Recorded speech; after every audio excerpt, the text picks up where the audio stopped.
Hey, Chef Billy Parisi here with Heinen's, and I'm going to show you some really cool tips and tricks when it comes to purchasing mushrooms, how to cut them and prepare them, and how to use them in a few awesome recipes.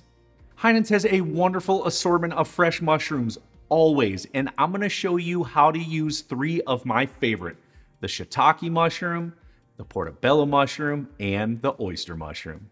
When it comes to purchasing them, you simply want to make sure they are firm to touch, they are not slimy, and their gills are intact.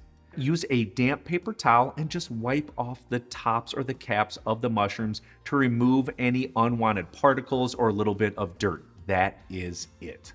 Now, to prepare these, each of these will be a little bit different.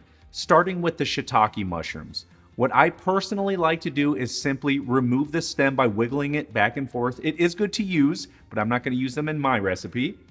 Next, all I do is stack them up high and then slice them thin or thick. Shiitake mushrooms are meaty and earthy and go fantastic when roasted up in oil and tossed with a tasty stir-fry recipe. This is one of my all-time favorite things to use it in, even though it goes well with so many other things. Now for the portobello mushrooms.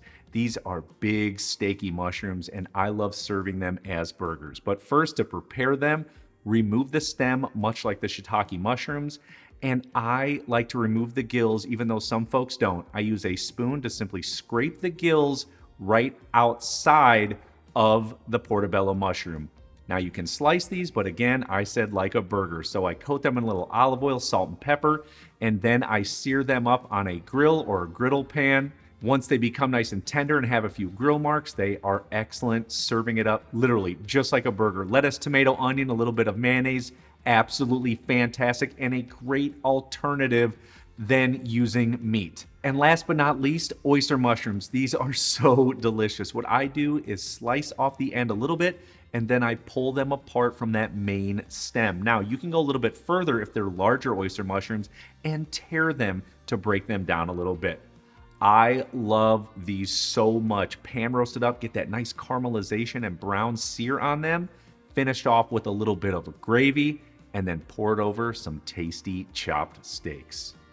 Such easy ways to use up delicious mushrooms. Definitely remember how to prepare them, what to look for when buying them, and definitely use them in more of your cooking. The flavors are phenomenal. I've got a lot to eat. See you next time.